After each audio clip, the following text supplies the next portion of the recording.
Another great episode of the Beach Brothers Show.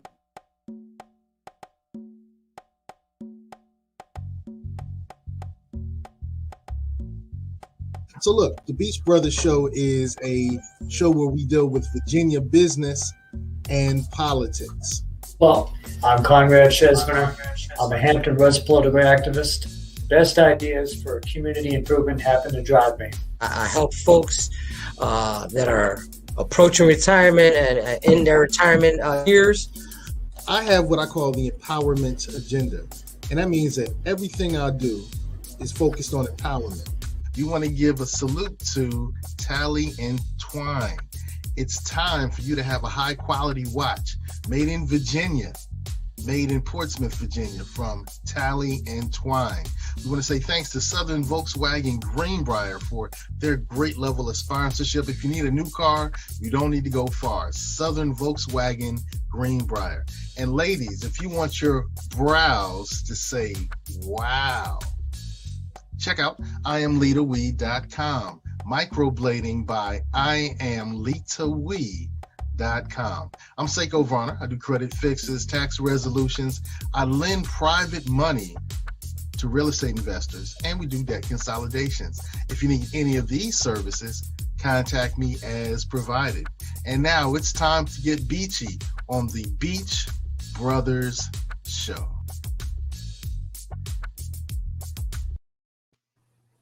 What's up, Beachies? That's the new nickname, is Beachies. We'll go with Beachies. that. We'll go with that. All right. Salute to all the Beachies out there. Hey, man, this is going to be a great episode of the Beach Brothers Show. I'm here with my good beach brother, Bro Khan. Hola.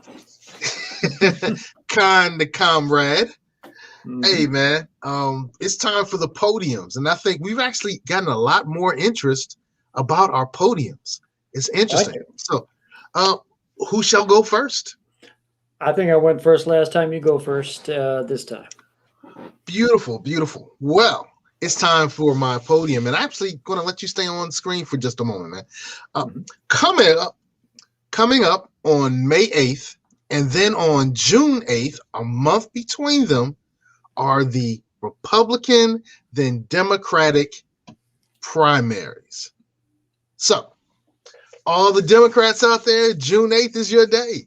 All the Republicans out there, June 8th is your day. Now, let's talk about some of these candidates who are running. Now, I know you know a lot about the Democratic candidates, right?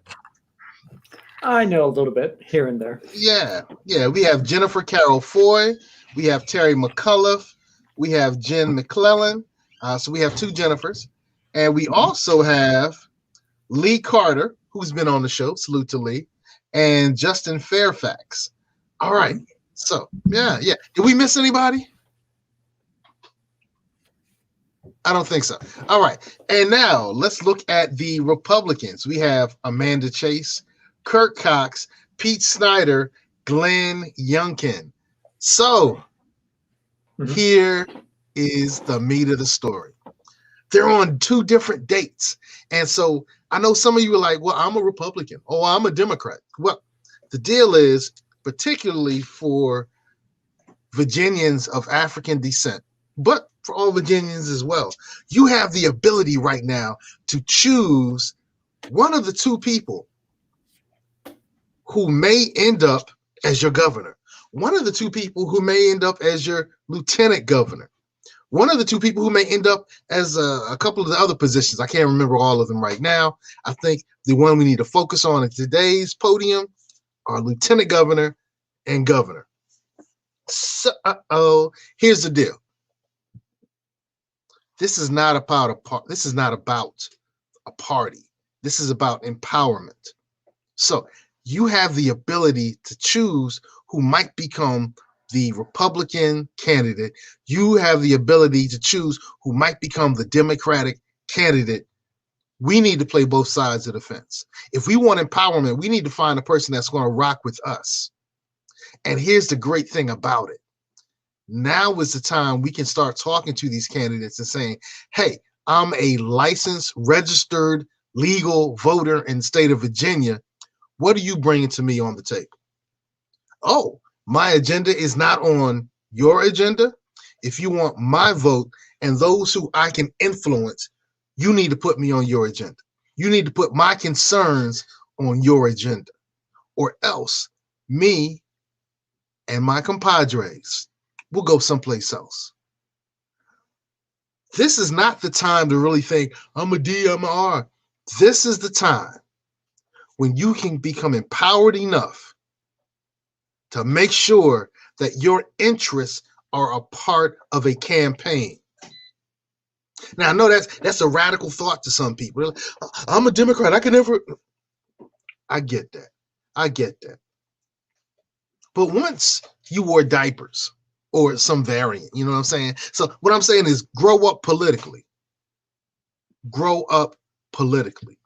This is a chance for you to make sure that your issues are on the candidate's campaign. Grow up politically.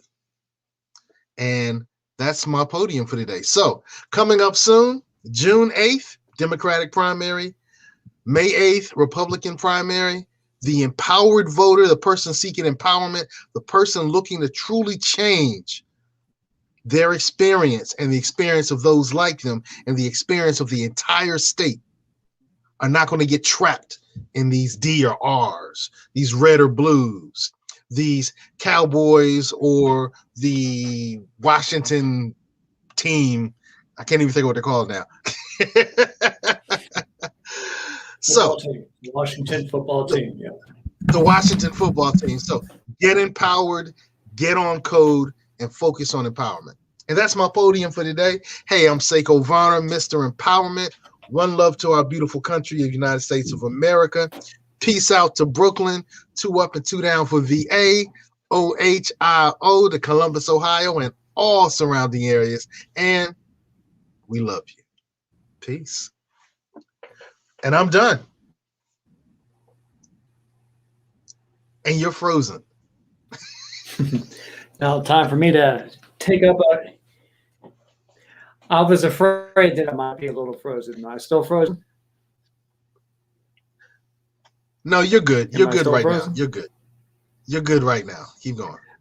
Because I see the thing that says the Wi-Fi is a little low, but bear with me, please, because this is an important topic to me. So I hope you guys can get the full breath. Tuesday night was a politically active night in Virginia Beach, and there was a school board meeting there. And beyond that, there was also some activism. That activism came from an outspoken mix of parents and politicians and party officials within the rightward-leaning political persuasion. At the top is a national organization called No Left Turn in Education. Here is their mission statement: to revive in American public education the fundamental discipline of critical and active thinking, which is based on facts, investigation, logic, and sound reasoning. There's a Virginia chapter to this organization. Its president is Joanne Moran. She ran for school board last year in Rose Hall against Jessica Owens. She received 81,700 votes, which is pretty sizable compared to my own 52,500 I received running for Rose Hall City Council seat. So she has a good following. Moran's group formed a rally on Tuesday night right outside of the school board building. Notable groups to also attend: the Tidewater Libertarian Party, the Virginia Beach Tea Party, the Virginia Beach Republican Party. There were party leaders there like Bill Curtis of the Republicans, Robert Dean and Bill Duke of the Tidewater Libertarians, and Diana Howard of the Tea Party. Important politicians and candidates in statewide races were also there. Eric Ray of the Republicans spoke. Merle Rutledge running for governor spoke. Winsome Sears running for lieutenant governor spoke. Lynn Davis running for lieutenant governor spoke. 2 attorney general candidates, Jason Miyares and Chuck Smith, they spoke, and sitting Republican State Senator Bill DeSteff spoke. They're all Republicans, and they all want your support, both in spirit and in votes. But remember what they were there to oppose: equity-based curriculums and critical race theory. To use a phrase that had them big mad, CRT is an attempt to understand how victims of systemic racism are affected by cultural perceptions of race and how they're able to represent themselves to counter prejudice. Does that strike you as outside the realm of education? It shouldn't. Think back to what we were taught in school: civics, the rights and duties of citizens in our society, our forms of government, our ideologies. If we are to truly study the relationships of our society's citizens, we need to study the good as well as the bad. Much like a doctor would ask where it hurts in order to find out how to treat you, we as a society need to see where it hurts in order to treat it. In doing so, will require great introspection of power dynamics and different social statuses, and race is indelibly a factor. And it is interesting that Bill Curtis spoke at the rally and mentioned, we've made a lot of progress. And are we where we need to be? No. Those were his words. And if you could sum up the purpose of CRT, it would actually be, are we where we need to be? No. But he and the other speakers threw that mentality away, as we are not in need of improvement. Or at least that's the way it was made to seem. Republicans are out in force today running against all that, and it tips their hand that they aren't actually a party to be useful on the forefront of societal improvement. By nature, they're sort of scared of the need to change and vote accordingly. So this is not a moment to feel dread and anxiety in societal introspection, and anxiety over racial topics will stop needed reform of policy and thought. I say we should run towards societal betterment, and that is my soapbox podium tonight. Interesting. Running towards or running from addressing our issues. Intriguing. Speaking of running. Oh, yeah. What do we have with us today? Well, tonight's special guest is a long time friend. I'm talking grade school friend. For years in Virginia Beach, notably at Salem High School. Welcome to another great episode. A track star at Salem, he'd move on to Hampton University, becoming quite decorated in numerous events. A cloud data engineer, an excellent father, Brandon also competes in track and field internationally, representing Belize. He's been a success in Central American Championships and the Olympics, even being the flag bearer for Belize in Rio in 2016. In less than 100 days, we will also look forward to Brandon Jones continuing his athletics career at Tokyo for the 2021 Olympic Games. So Brandon, thank you for joining the show tonight as we find out your story and what makes you special. So, how are you doing tonight? Good. Just off work, finished training earlier. So just hanging with me and my daughter. She want to get juice. You saw her running just now, but I'm doing well, staying healthy. I did. Beautiful. Of course, is the key. Staying healthy is definitely the key. And it was great to see your daughter pop in the screen for a hot second. How old is your child? She'll be 5 in June. So yeah. Beautiful. She's just as athletic. She's just as athletic. She actually runs like she's fast, and she can jump. Wow. So, yeah. That's what's up. I guess it literally runs in the family. Indeed. Yes, it does. True indeed. Okay. Well, I know we have a whole host of questions for you, but I like to start off. I know, Conrad asked how you doing, and I kind of interrupted. What's it like being a father of a 5-year-old? It's an adventure. Literally an adventure. That's what I can call it. Like, she's and a lot. I get it often. Like, they'll say like, "Oh, Ari's her name's Ariana." They'll be like, "Ari's your clone," because she acts like me. She has she's silly. Like we run around, we work out together, but she'll 5 seconds later she'll play the game, or next thing you know we have to sing a random song, or we had a I'm a bigger person, so we got she wants to cuddle, but on a small couch. So we got to sit on the small couch where I'm compacted into this so she can lay on me. So it's just like an adventure. Every day is something different. She's always learning and evolving, and she teaches me just as much as I teach her. All right. Good. Well, quick follow-up. How have you changed as a person because of that little beautiful girl in your arms? Oh, it's patience. It's fine. You're good. The level of patience has increased. It teaches you, everything just comes in due time.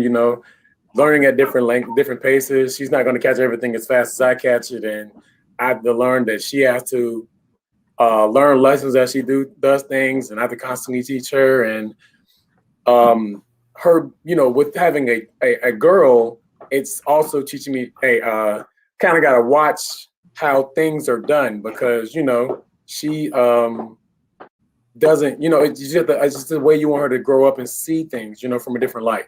So I'm not on my own I got a lot of help from friends and family, so it makes it a lot easier. But it's it's always an adventure.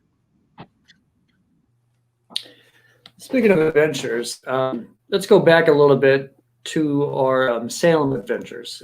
At Salem, we all wanted to find our way. I played football, for instance. You gravitated to track. As this was back around 03 and 04, so like a good 4 years before the world could be shocked by a 6'5" lanky sprinter named Usain Bolt. Tell us about how you went to track, and I'm curious why you didn't want to give football a shot. I mean, you're 6'6", you'd be more imposing than Randy Moss.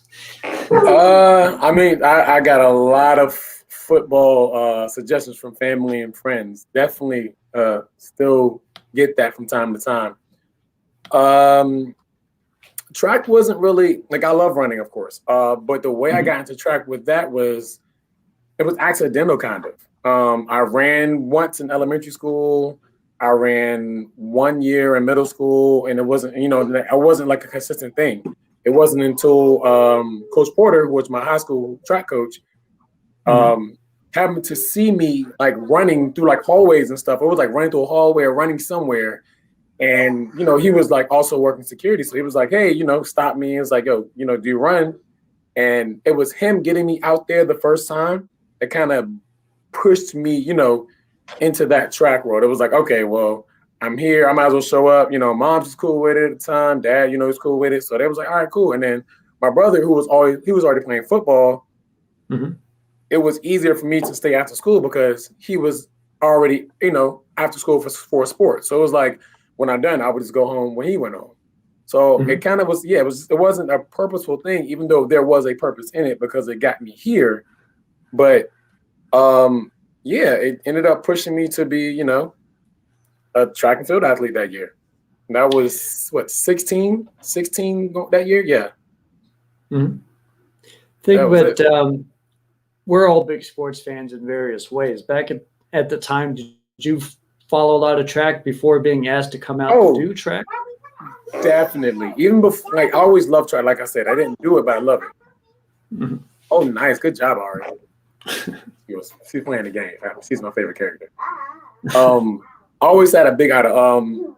Back then, I always jumped. So Jonathan Edwards, Mike Powell, Carl Lewis, Dwight Phillips, Walter Davis, Michael Johnson, of course, Maurice Green. This is just some of the many athletes that I saw growing up. Levon Sands, another great jumper. These were just many of the, athletes that I saw that some of them were only maybe 5 or 6 years older than me, but they started, they started early, and it was me to see them growing like that. It was like, yo, this is insane. So seeing those athletes, especially when I started running, to see them still progressing, it was just like, okay, well, all right, let's try this, So it was, it's always been, I've always had role models and idols to look after. And we're going to college. I think all of my Hampton Big Brothers, they helped mold me and shape me into being the athlete world because they pushed me beyond limits. It was, you go into school and then you see these guys, they've been in there, they're going into your junior, senior year, and they have that much more experience, and they're, helping you when you go. All right, B, you can do this. All right, B, let's do that. So it was really good. What drove you to Hampton? I asked that because when you're at Salem and you get asked to actually start doing track by Coach Porter, at that moment you were like, you know what, I can do this collegiately. And then what was I want to pick an institution to study at, and how'd you pick Hampton? Man. I can answer that. Go ahead. He chose Hampton University, the Hampton University for the excellence. illustrious Hampton. Matter of fact, you have to clap. You have to clap when you say Hampton University. Yes, sir. So, so what ended up happening, So after high school, you know, I hadn't fully committed to a school. You know, I had some schools that I wanted to go through, and what ended up happening is I hadn't fully committed. So I remember I ended up I moved out of my mom's spot. I lived with my aunt, hadn't had a school to go to, and my mom took it upon herself, and with my older brother, is that she had submitted my SAT scores and my information. I knew that was coming. Boo, here he goes. She submitted my information to the Hampton on-site admission. So I didn't know. So one day she called me, was like, hey, what are you doing? You know, I'm at my aunt's house. She was like, well, I'm about to come pick up you and your brother on that side. So I'm thinking she's coming over, you know, to come get, you know, take us to eat, something like that. You know, they come over. So it's the summertime. And she took me to this building, and we walk in the building, and she looks at me and said, oh, by the way, you about to enroll to school. And I was like, oh. And I was like, oh, for real? I was like, where? She's like, oh, you're going to Hampton with your brother. And my brother, Stephen, he's looking at me like, pretty much it. So, you know, it ended up happening so last minute that I didn't have room and board. So I ended up staying with my aunt and my brother, getting an apartment together. And, you know, it just kind of worked out. But between her and my brother, they pushed me to be in this position, because had they not done that, I don't think I would have gone to college or chose, you know, just made that decision so early. I might have took a year off, but I needed that push, and it pushed me, of course, to be where I am. I'm curious because there's dual lives when it comes to being in college, especially in your position. It's called student athlete. So Talk to us about how you chose your academic career, and also talk about athletics at Hampton. What was it like at Hampton? It was amazing. Choosing my academics was a bit of a struggle, only because I didn't know where exactly I want to go. Like, I love science, you know, I love physical education. I love, you know, I want to do so many things. So what I ended up going, great job, I'm proud of you. What I ended up veering towards was computers. My last year at Salem, I ended up taking a computer course where we created virtual, you know, digital resumes. So I remember I was like, okay, well, I learned that, so let's try to go computers. So I started off with computer science as my major. And then after the first year and a half, I ended up switching to computer and electrical engineering with a computer science minor. And I did that while running. It wasn't too bad. It ended up being more so where the training schedule was, I was working out at 6 a.m. And then from 6 a.m., I would go to class until around 2 o'clock, practice at 3. And like once a week, I would have an evening class. But it worked out in the schedule to where it wasn't crazy. But you also had help. Everyone had help between, you know, my teammates or my older brother and my close friends that I gained at Hampton that became like family. Everyone kind of had your back to get you through. When you're looking past the graduation point of Hampton, did you want to focus on, okay, now I want to do computer stuff? Or were you looking at other type of avenues post being a student?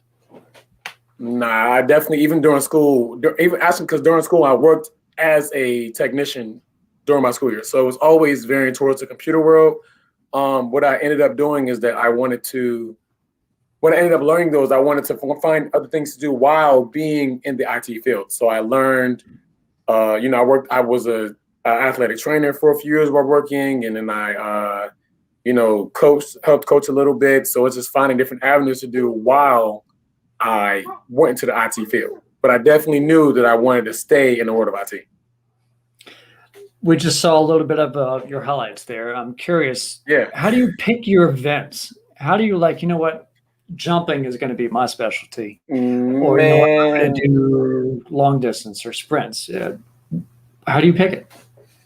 Well, I knew I wasn't going to do anything long because I have asthma, and anything over a lap is just not going to work for me. It's like, you know, that's my mindset was like, I'm not going to do that. The events were chosen, I guess they kind of chose me. Because going to, you know, in college and high school, especially in college and high school, I did multiple events. High school, I did every sprint from the 500 down. I did every jump, all of the relays. I got to college. I started off doing both jumps, but it ended up growing into me becoming a sprinter because my runway speed increased to the point where I could be more efficient as a sprinter. And it ended up just progressing like that. So me being a faster jumper allowed me to jump into the sprint world, which kind of worked out both ways. Excellent, excellent, excellent. I want to talk about the business. I'm interested in the business. So I see this picture here, and you're representing Belize. So part of your family is Belizean, right? Yes, my father's side of the family is all Belizean. Yes. Okay, okay. Cool, cool, cool, cool. All right, so I see this, and then I see a GoFundMe. So I'm actually kind of interested because I love this picture. You're representing, you were in the Olympics, but I always thought that the governments paid for the Olympic athletes. So why was there a necessity, or maybe there wasn't a necessity, but why was there a fundraiser, a GoFundMe to go to Tokyo in 2018? So it's being at the Olympics, of course, things are paid for. The fundraising is more so for, so a lot of professional athletes that we have, they're unsigned. We don't have, a lot of us don't have contracts or agents that we can just access every track meet as we need to for free. We have to pay for sometimes hotels, competition fees, lodging, and then, when we're paying for lodging and things like that, you're paying for the costs of being there with food and stuff. And that's per event. So for example, say I have a meet in, Costa Rica or something, and maybe the meet is paid for and lodging, but I have to buy the flight. And me being, father, sometimes I have to take my daughter with me. So me is not just paying one flight, it's paying for two flights, because after two, she's full price. So the fund me is more so for help me get through the season to be able to make it to the Olympics. Because once you get to the Olympics, you're good. They take care of things there. But the process getting to the Olympics, you have to pay for, those meets you have to pay for. And it's, it gets there, between the hotels and everything. Well, taking a 5-year-old, maybe a 4-year-old, 3-year-old daughter with you on these trips must be just mind expansion. She's a world traveler already, and she's not 6 Yeah, she has her own passport. Yeah, she has her own passport. She's been to a few places. Salute that, brother. Salute that. I love that. I appreciate it. I love that. So I know that your part of your family, your father's side, was from a different country. How many other countries have you visited, and how has that world traveling impacted your worldview? How many countries have I visited? Ooh. I can say at least 15. At least 15 countries. Every country I've been to, the culture has been amazing. Australia, Brazil, the whole, being in the Gold Coast out there in Australia, being out in that area, and then being in Rio, and then being, going to Belize alone, Costa Rica. These countries, each one has given me, different culture insights and let me see how they live their lives. Because I don't like to stay just in like the touristy side. I am a little different. Like after I compete about extra days, I like to go out and I'm going to go see out there. Me being a little bit larger than normal, I feel generally safer when I go places. And then I always, of course, have somebody next to me if I need to, that's local. But it's always been a great experience. I haven't had any bad experiences with any of these travels, and it's just amazing the friends you meet on your travels. I've met so many people that, if I go to those countries, I know that if I'm out there, I say, hey, I'm in the area, they're, excited to see, and they still keep in contact. It's a great thing. Beautiful, beautiful. Now, this is going to be a little nuanced. As a person of African descent, when I've traveled outside of our great country, United States of America, I've seen some disappointingly similar situations for melanated people. Okay. When I was in Panama, I saw a disparate situation for our people. When I was in Puerto Rico, I saw a disparate situation for our people. So I've traveled a few other places. In Britain, I wasn't really. Britain. Yeah. So, but you've been to Costa Rica, you've been to Belize, you've been to Brazil, and so Costa Rica, yeah. Yeah. What was the situation for melanated people in those areas? And did you see any similarities? Did you see any common struggles? I wouldn't say it's. I mean, it's always a struggle in different areas where you go to. More so, I didn't see it quite as severe, like the issues that we face in the U.S. today. I haven't seen quite that severe, of course. But you always see things like that around. Like I'll see, there may be a bit more, people in the streets in certain areas, and when you're moving more from the touristy side, and you'll see that area a bit more less developed. But it's never been to the point where I felt completely uncomfortable, if that makes sense. It's more so where it's like, okay, well, it kind of normalized, it kind of makes the situation seem more, I keep saying touristy because that's kind of the way it makes it seem less touristy, if that makes sense, when I see these areas. And it definitely is not, like I said, it is disappointing to see it, but it just lets you know that it's not just the U.S. We all have areas where everyone needs to work on and develop, but they're just not in the main attraction every time. Like they're not in the spotlight all the time, like they need to be worked on, but no one's talking about it, or like in the big papers. Intriguing. I'm interested in before we talk about the Rio Games by itself, because that had to be its ginormous experience just for yourself. But the Olympics is an insulated village. At least they try to have all the athletes next to each other. But you're a globetrotter. What country do you think you've had the ability to get into the most and experience beyond what you were there for? Well, that'd be easy. Belize. Yeah. All right. The country I've been to experience the most outside of Rio and Belize, it'd be a three-way tie between Bahamas, Costa Rica, and Barbados. Mm-hmm. When I was in those three countries, like even at the competition, we were just out. It's a great time. I didn't have any issues at all there. It was amazing. Now Mexico and when I was in the Gold Coast in Australia, those two areas too, they were amazing too. But as the level of freedom I had with the other three, okay, that's me asking. You see that A2? Know it. Doing a Naruto run. Yes. Yeah. But yeah, those three are my top three, and then I would say when I was in Mexico and then when I was in the Gold Coast, those were amazing as well. When we're talking outside of being at the Olympics. Let's talk about becoming an Olympian because we graduated Salem in 2005. So if we go through our athletics career at about 4 or 5 years, you'd still be able to finish up right around the London Games of 2012.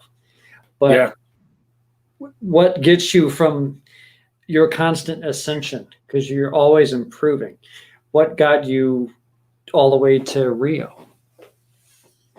I would just say hard work and dedication. I have a great coach. Coach Gray, he's actually coached me since I went to Hampton. It's been amazing. The level of patience he has and understanding with me, because especially back then, I can speak some languages. I saw that post.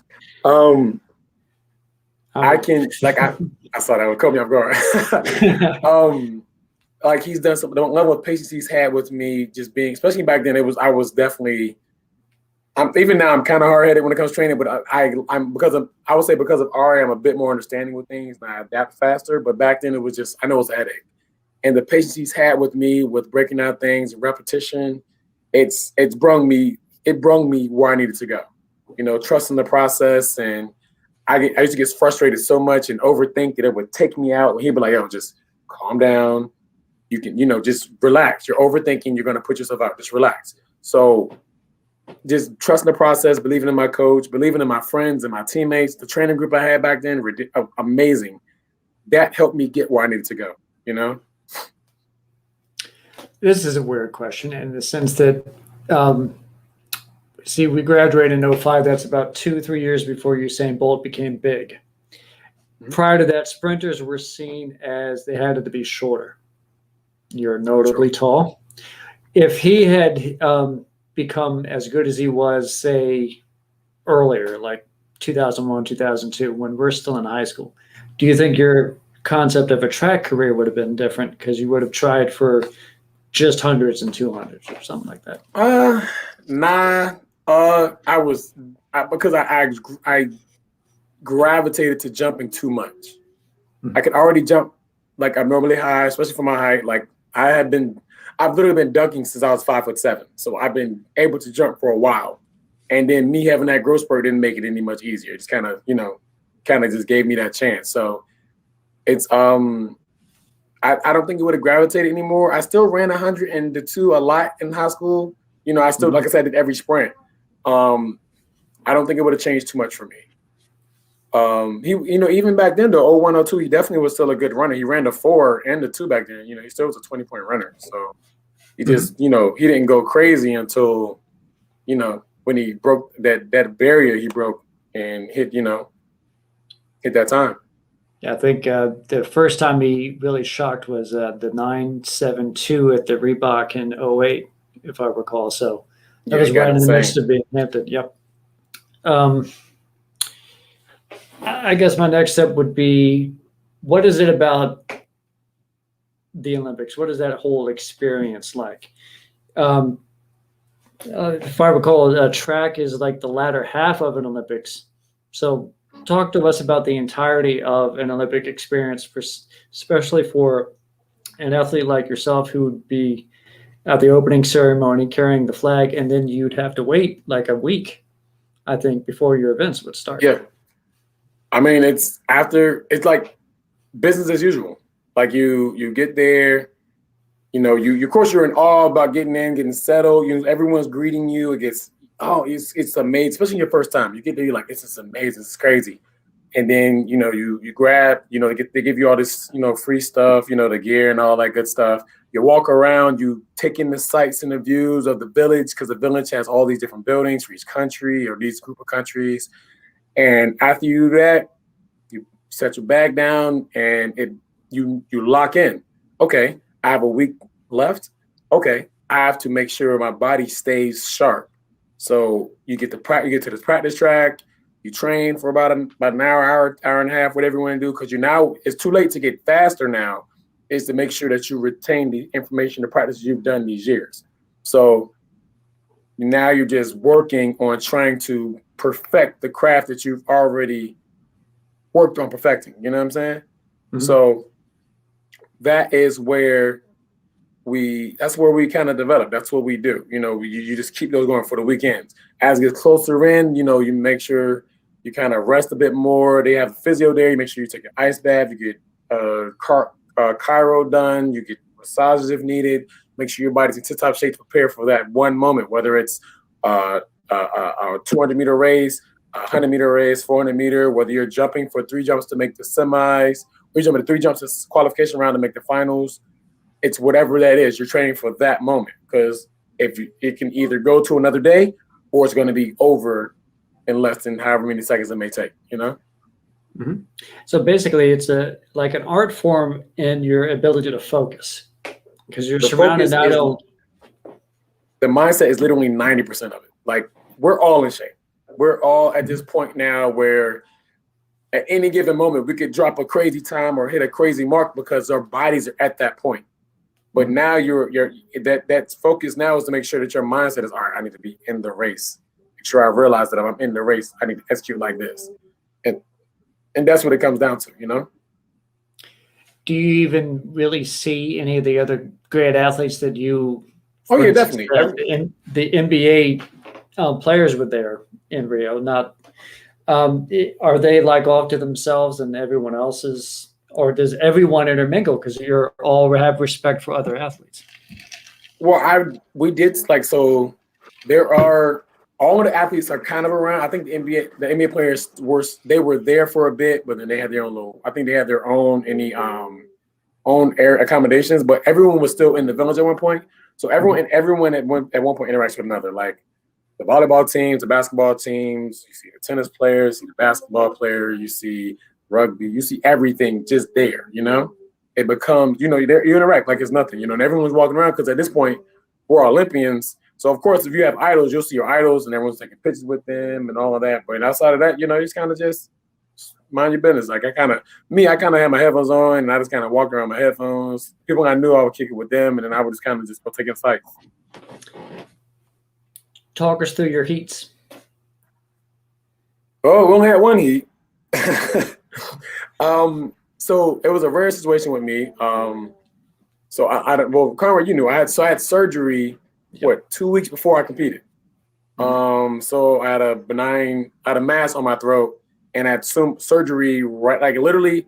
I had surgery. My birthday's the 19th. I had surgery on the 20th, and I flew out on the 26th or 27th, and I was there, because the recovery is still like a month or so. So I was still recovering in the process of it. So I could barely speak at the time, and it was still kind of restricting. So in my process, there was more so of we're gonna get through this race one way or another, So when I was warming up, I get there warming up, my mindset was, all right, just, we feeling good, don't worry about this. We're gonna just run, I make sure my body felt good. I felt amazing. You go through a lot of check-in areas. It was like 2 or 3 check-in areas. You just check in, wait, check in again, wait. And then they tell you break down, you're in your spikes in your uniform, you're just waiting, doing sprint outs and stuff. And then they say, okay, they call your heat up and you start walking, line up right there, and you're lined up against, some of the world's best right there.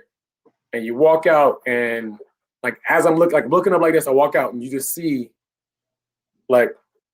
everything. I'm running the 200 meter dash, so you just see all of the lanes, right? You see everything, right? And it's just amazing. But in your mind, you're it caught me for a second. I was like, oh, this is amazing. Wow. Focus. Let's do this.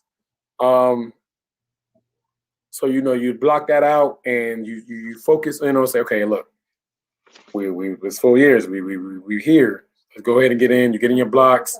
You try to tunnel vision it in, and you try to execute to the best of your ability to get the job done.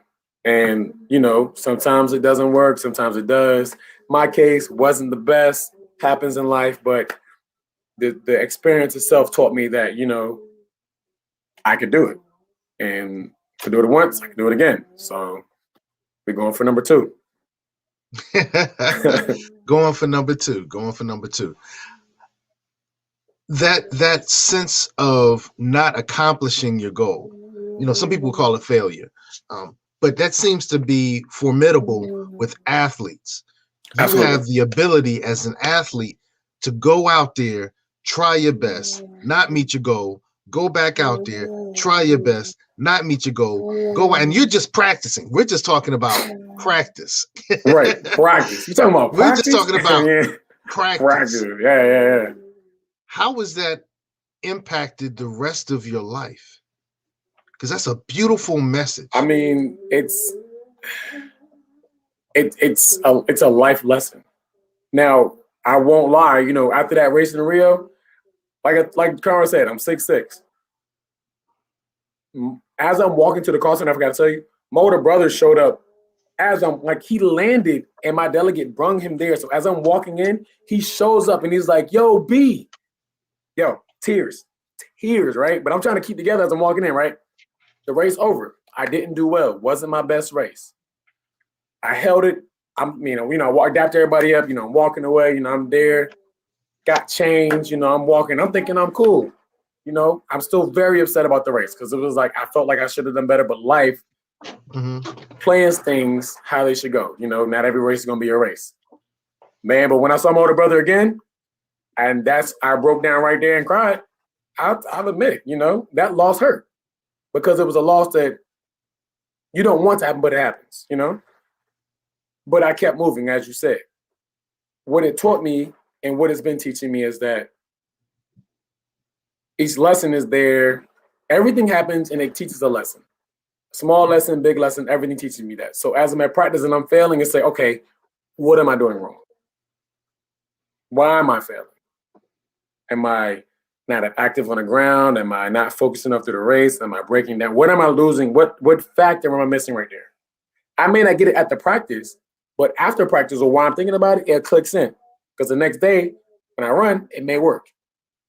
Same thing reflects with being a father. Okay, she may be rebellious right now. She may be doing this. Why is she doing this? Let's break it down. Or what can I do to make her excel even further than she is now? Am I pushing her too hard? Am I doing this? Everything's a lesson. So everything's teaching me like that. And it goes to work too. Why, if this isn't working, why is it not working? It just teaches me that I can't give up because there's no reason to. I'm still living. So if I'm still living, I'm still progressing. I'm still moving forward. So there is no bad situation in my eyes. It's just a revamp for a new situation that's going to be positive. Everything's going to come through great, you know? So that's how I look at everything, no matter what, you know? Interesting. I want to tap back into the fatherhood piece because you brought it up. Okay, I'm here. And the fact that that beautiful daughter of yours is right in the scenes every 3 or 4 minutes just kind of brings home the fact game right now. Yeah. It brings home the fact that fatherhood is important to you. So let's do this. Tell me about let's do it. Tell me about the worst time in your fatherhood experience, and then tell me about the best time in your fatherhood experience. And then we're going to compare the two. And your fatherhood experience doesn't have to simply be you and your daughter. It could be you and your father. Right. Let's see, the worst time? Man, the worst time would be when my dad had to go back to Belize. When did I find out? It was college. You know, we was visiting, you know, my dad was just rapping with us, you know, he was going through the process of trying to get back, you know, had him kind of locked in, trying to get, you know, things together. And, you know, my mom was doing everything she could, you know, keep us positive, you know, going to visit. We reaching out to lawyers, trying to do things together. And, you know, you get that message, you know, like, yo, like, you got to go back. And you're thinking like, all right, but can he come back? And you get the message like, well, nah, you know, he can't come back in the States because, you know, he's not a citizen. And it hits you like, you know, I'm in college, you know, I'm out here, you know, running and, you know, trying to live, you know, get things right. And you get that message and it's like, yo, like, no, my father's no longer in driving condition. Like I got to try to get my way to him. And we didn't come from a high income family. So for example, I didn't get my passport until I started representing Belize.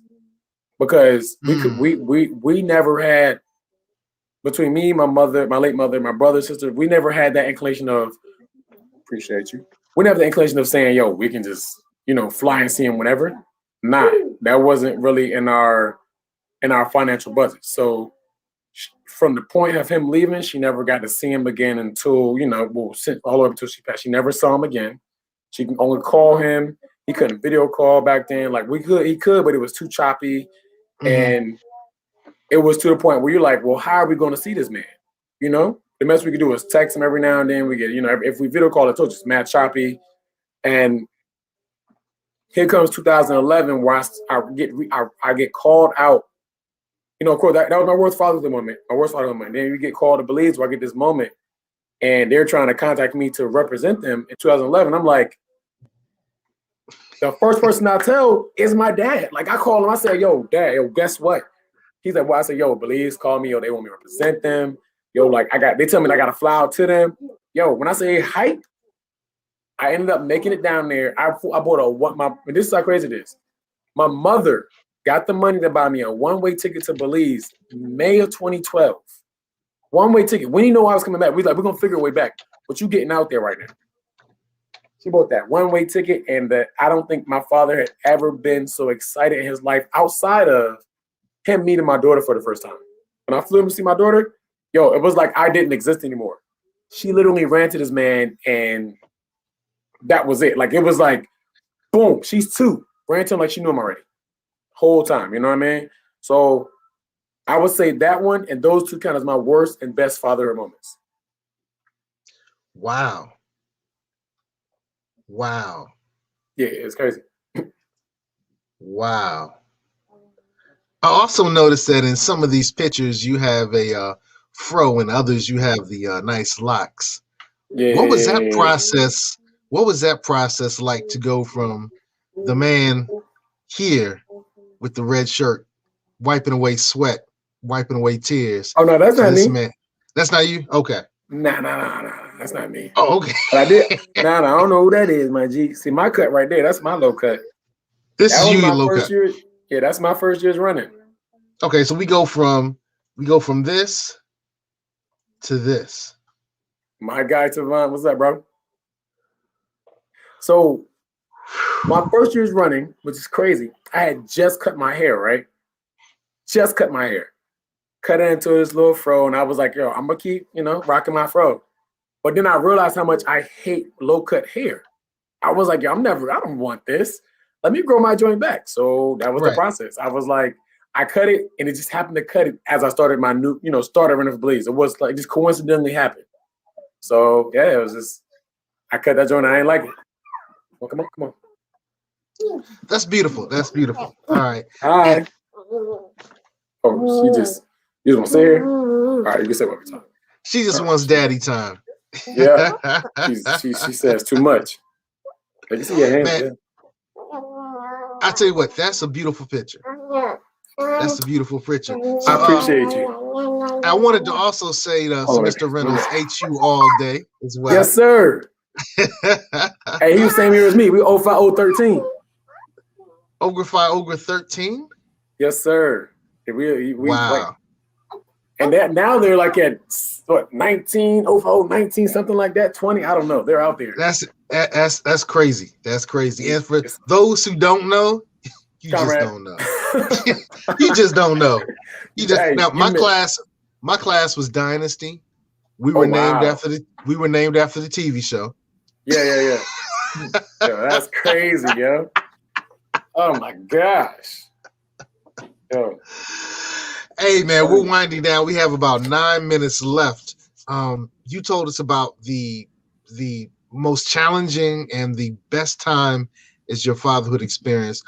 Let's give me the same question with a little twist. What's been your best time and your worst time in the business of being an athlete?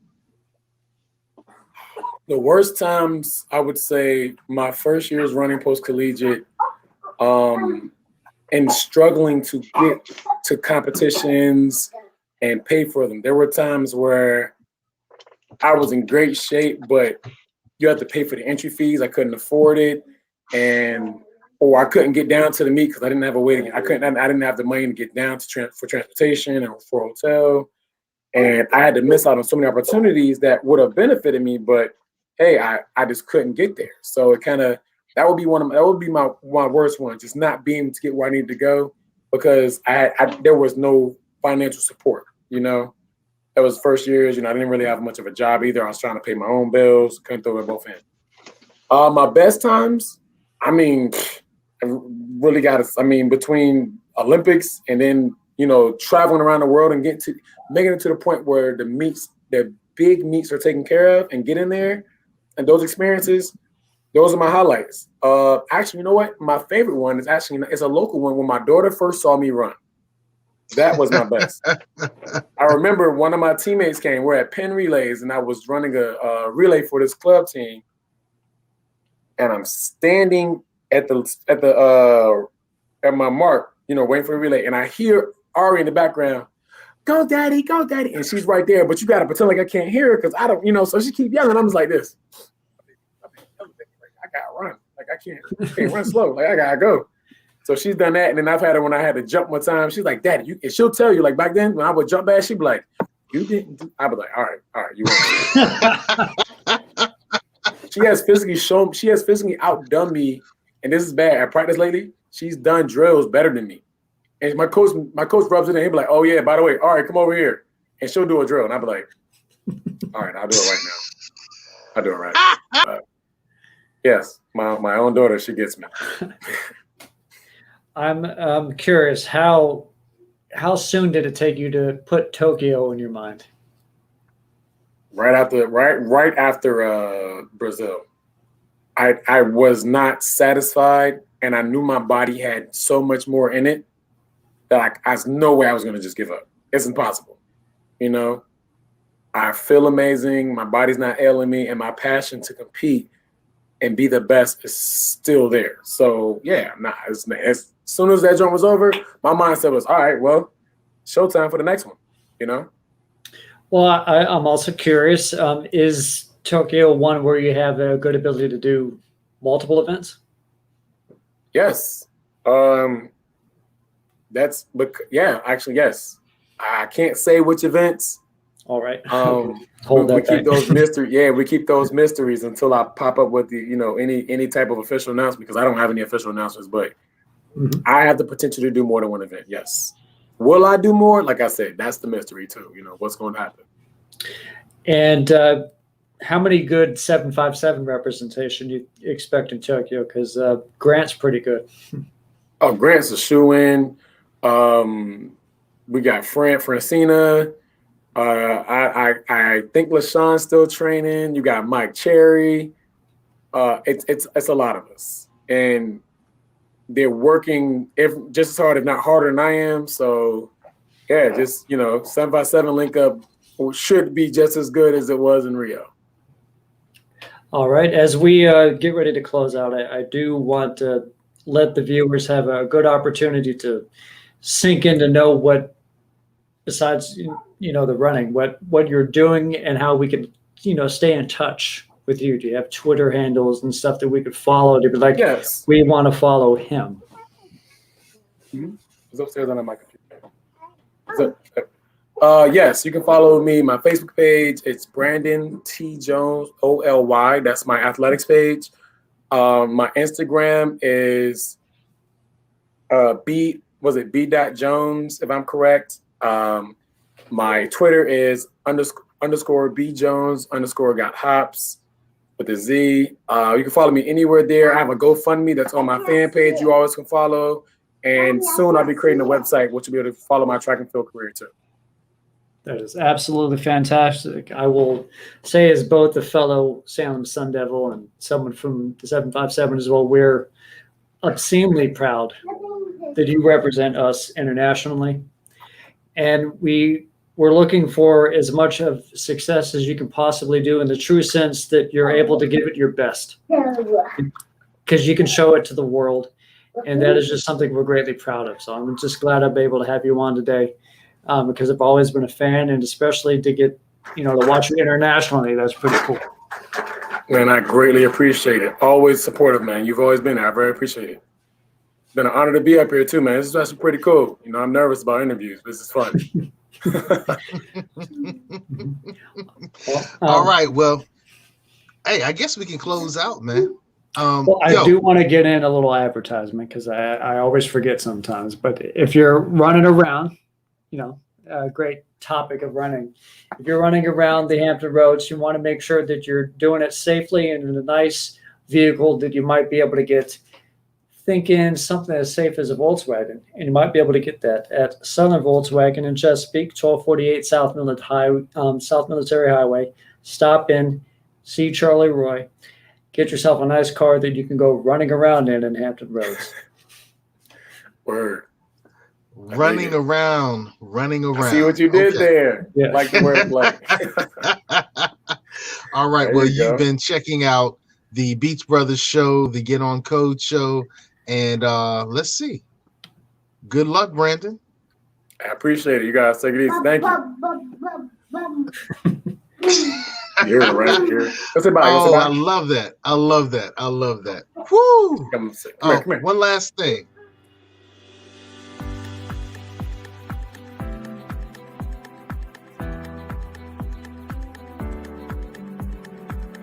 It's never too early or too late to plan for retirement. Let me show you how to protect yourself, your loved ones, and your assets from loss due to catastrophic decisions that may affect you the rest of your life. Please call me.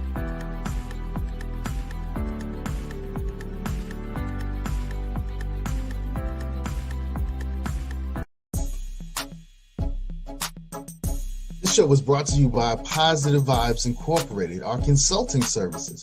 We do credit fixes, we do tax resolution, we lend private money, and debt consolidation. So if you need some of these services, we're waiting here for you. Credit fixes, tax resolutions, private money, and debt consolidation. Make sure you call Positive Vibes Incorporated. Make sure you call Positive